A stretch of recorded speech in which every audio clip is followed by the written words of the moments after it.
ज्यादातर लोग मछुआरे थे, इसीलिए ये नदी ही उनकी जीवन रेखा थी। इस नदी में नहाना, बर्तन धोना, कपड़े साफ करना और गांव के गाय और भैंसों को नहलाना सब कुछ होता था। लेकिन नदी के दोनों किनारे पर बसे पलाशपुर और केतक नगर, इन दोनों गांव के लोगों में हमेशा से झगड़ा चलता रहता था और सुनहरी जल पड़ी नदी के नीच से इन लोगों के सारे झगड़े देखती रहती थी। सावधान कालू, हमारे हिस्से की मछली अगर तू पकड़े ना तो अच्छा नहीं होगा। इस नदी के मछली पर हमारा ज्यादा हक है। हाँ। ये सुनकर कालू बहुत गुस्सा हो गया। वो देखता है कि निताई के कांटे में लगातार मछलियाँ फंस रही है, लेकिन उसके कांटे में अब तक एक भी मछली नहीं फंसी। ये मजाक हो रहा है। मेरे हिस्से के सारे मछली तू पकड़ रहा है। तुम्हारे हिस्से की मछली मतलब? और नहीं तो क्या, नहीं तो तेरे छड़ी में इतनी मछलियाँ कैसे फंस रही है और मुझे अब तक एक भी नहीं मिला। तो तुम्हें मछली पकड़ना नहीं आता इसीलिए नहीं मिल रहा है। खामोखा इल्जाम लगा रहे हो। क्या कहा तूने? इतनी हिम्मत? मुझे मछली पकड़ना नहीं आता। अरे अरे, इन दो गांव के लोग तो बड़े अजीब हैं। एक दूसरे से ऐसा झगड़ा क्यों करते हैं? बस फिर से झगड़ा शुरू हो गया, जो काफी देर तक चलता रहा। इसके कुछ देर बाद रतन की पत्नी बर्तन धोने के लिए नदी किनारे आई और बहुत सारा कचरा नदी के पानी में फेंक दिया और वो कचरा बहकर नदी के दूसरी तरफ चला गया। तब नदी के उस तरफ बैठ के कलुआ के माँ कपड़े धो रही थी। अरे अरे अरे, क्या तू अंधे हो गई है समोली? मैं कपड़े धो रही हूँ, दिखाई नहीं दिया? तूने अपने कचरे मेरी तरफ फेंक दिया। मेरे सारे सब कपड़े गंदे हो गए। बिल्कुल नहीं, मैंने तुम्हारी तरफ नहीं फेंका, मैंने तो कचरा नदी में फेंका है। अब अगर वो बहकर तुम्हारी तरफ आ गया तो इसमें मेरा क्या दोष है? तुम इस तरह कौवे की तरह चिल्लाओ मत, समझे? क्या कहा? मेरी आवाज कौवे की तरह है और तुम्हारी आवाज तो कोयल जैसी है। रुक जा, अभी मजा चकाती हूँ। ये कहकर कलुआ की माँ पास से एक बाल्टी कचरा लाई और सीधे रतन की पत्नी के बर्तन पर फेंक दिया। ये तुमने क्या किया? छी छी छी! तुमने जानबूझकर मेरे बर्तनों पर कचरा फेंका। अरे कोई है, आकर देखो तो जरा। ये कलुआ की माँ जानबूझकर मेरे साथ झगड़ा कर रही है। अरे बाप रे, इन दो गांव की औरतें भी बहुत झगड़ते हैं। सैमुली के चिल्लाने के आवाज सुनकर गांव के कई लोग इकट्ठा हो गए। वहीं कलुआ की माँ ने भी लोगों को बुला लिया और क्या, दो गांव में झगड़ा शुरू हो गया, जो झगड़ा दोपहर से शाम तक चलता रहा। और शाम के वक्त पलाशपुर गांव के छोटे छोटे बच्चे गेंद से खेल रहे थे। ऐसे ही खेलते खेलते अचानक, अरे जा, नदी में गेंद तो गिर गई। घंटू, जल्दी जाकर गेंद को उठा ला।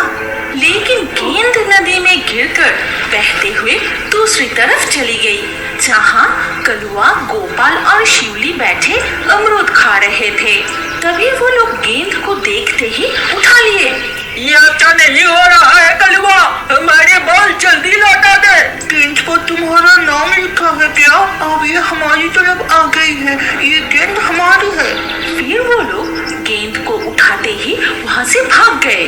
बड़े लोगों के झगड़े के कारण इन दोनों गांव के बच्चे भी एक दूसरे से इसी तरह की शरारतें करते रहते थे।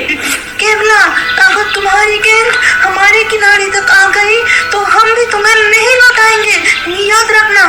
मैं देख रही हूँ, इन दो गांव के बुजुर्गों को देखकर बच्चे भी झगड़ने लगे हैं। ये तो गलत है। देख रही हूँ, इन दो गांव के झगड़ा मुझे ही सुलझाना पड़ेगा। पलाशपुर गांव में अच्छे रेशम की खेती होती थी, इसीलिए यहाँ के लोग कम दामों में हर दिन नए नए रेशम के कपड़े पहनते थे। दूसरे किनारे केतक नगर गांव में मीठे आम मिलते थे और ऐसा मीठा आम कहीं पर भी नहीं मिलते थे।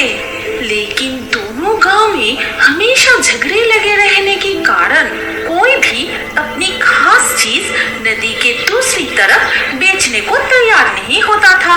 और कुछ दिनों में ही धीरे धीरे बारिश का मौसम आ गया।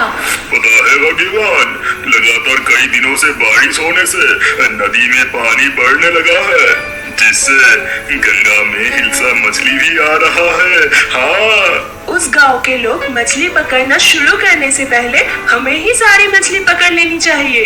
ठीक है भाग्यवान, कल सुबह जल्दी उठकर मछली पकड़ने जाऊंगा। नहीं, कल सुबह नहीं, सुबह सारी लाइन लगा देंगे। तुम आज रात जाकर मछली पकड़ना शुरू करो। पत्नी के आदेश अनुसार हरी रात में ही कांटे लिए नदी किनारे पहुंच जाता है, लेकिन दूसरे किनारे रवि और उसकी पत्नी कांटे से मछली पकड़ रहे थे। फिर हरी नदी में कांटे डालते ही सीधा जाके फंसती है जलपरी के बालों में। भाग्यवान, लगता है बड़ी हिल्सा मछली फंसी है, मैं खींचकर नहीं निकल पा रहा हूँ। ये सुनते ही रवि जल्दी ही अपने कांटे नदी में डाल दी और वो कांटे जाके फंसी जलपरी की पूंछ में। ये क्या फंस गया मेरे बालों में और पूंछ में भी? मुझे बहुत दर्द हो रही है। हरी और रवि दोनों अपने छड़ी को दोनों दिशाओं में खींचने लगे और वो जलपरी पानी के ऊपर आने लगी। जलपरी को देखकर सभी अचंभित हो जाते हैं। रवि, इसे तू छोड़ दे, ये जलपरी मेरे कांटे में फंसी है, इसलिए ये जलपरी हमारा है। दिखाई नहीं देता, मेरी कांटे जलपरी की पूंछ में फंसी है। तू छोड़ दे, ये जलपरी हमारी है। इधर जलपरी दर्द के मारे तड़पती रहती है। ये सुनहरी जलपरी को लेकर रवि और हरी के बीच झगड़ा शुरू हो जाता है। फिर सुबह होते ही वहाँ और गांव के लोग इकट्ठा हो जाते हैं और जलपरी को लेकर दोनों गांव के बीच झगड़ा चलता ही रहा। इनका झगड़ा तो रुकने का नाम ही नहीं ले रहा है और इधर मैं दर्द से बेहाल हो रही हूँ, कोई देख भी नहीं रहा है। अरे तुम लोग झगड़ना बंद करो, मुझे छोड़ दो, मुझे वापस समुद्र में जाना है। अरे बाप रे, ये जलपरी तो बोल भी सकती है। तुम्हें तो मैं इतने आसानी से नहीं छोड़ूंगा, तुम्हें मेले में जाकर अच्छी कीमत पर बेचेंगे।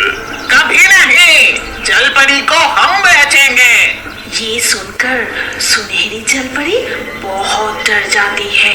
फिर वो मन ही मन एक योजना बनाई और बोली, क्या आप लोगों को पता है मेरे पास बहुत सारे खजाना है। अगर तुम लोग मुझे छोड़ दिए तो मैं तुम्हारे 2 गांव में से कोई एक गांव को ये सारे खजाना दे दूंगी, लेकिन मेरी भी एक शर्त है। सच में क्या? ये जो तुम कह रही हो ये हम कैसे मान ले? तब जलपरी जादू करके पानी से बहुत सारा खजाना निकलकर दिखाती है और साथ ही साथ वो खजाना गायब भी कर देती है। और ये देखकर शर्त क्या है? जल्दी बोलो, हम सारे शर्त मानने के लिए तैयार हैं। सारे खजाने हम ही लेंगे। जलपरी की सारे खजाने सिर्फ हम ही लेंगे। मेरी शर्त है कि नदी में ना उतरकर तुम एक दूसरे के गांव में जाकर एक दूसरे गांव की खास चीज लाकर मुझे दोगी और जिस गांव के लोग सबसे पहले मुझे वो खास चीज लाकर देंगे मैं उसी गांव को सारे खजाना दूंगी। जलपरी की बात सुनकर सभी लोग गहरे सोच में पड़ जाते हैं, क्योंकि इस नदी के बिना उस गांव में जाने का और कोई रास्ता नहीं था। चलो चलो, मुझे तरकीब मिल गई, अब काम शुरू करते हैं। पलाशपुर गांव के लोग बांस काटकर और मजबूत लकड़ी इकट्ठा करके नदी के ऊपर एक पुल बनाना शुरू करते हैं। ये देखकर केतक नगर के लोग भी पुल बनाने लगे, लेकिन दोनों गांव ही बार बार असफल हो जाते हैं। नहीं, ऐसे नहीं होगा, इस तरह से तो ब्रिज बार बार टूट रहा है। तभी दूसरे किनारे से रवि कहता है, इस तरह से तो ब्रिज कभी नहीं बनेगा। लेकिन हम जल परी के शर्त नहीं माने तो वो खजाना हम में से किसी को भी नहीं मिलेगा। इससे तो अच्छा चलो हम दो गांव के लोग मिलकर एक ही मजबूत ब्रिज बनाते हैं और जो भी खजाना मिलेगा हम दोनों गांव में बंटवारा कर लेंगे। फिर दोनों गांव के लोग मिलकर काम शुरू करते हैं और देखते ही देखते एक मजबूत और सुंदर पुल बना लेते हैं। इसके बाद वो जल परी को दोनों गांव के खास चीजें लाकर दे देते हैं। तब जल परी कहती है, आप लोगों ने एक बात पर ध्यान दिया कि कैसे एक साथ मिलजुल के कितने अच्छे ब्रिज बनाए। अब से कभी भी तुम लोग झगड़ा मत करना और आज से तुम लोग मिलजुल कर रहना और मैं जो खजाना देकर जाऊंगी वो तुम लोग गांव के अच्छे कामों में इस्तेमाल करना। ये कह के सुनहरी जलपरी जादू करके दोनों गांव को ही खजाना देती है। फिर वो पानी के अंदर चली जाती है। इसके बाद से दोनों गांव बिना किसी झगड़े के एक साथ मिलजुल कर रहने लगे। पिकलू मत्स्य कन्या को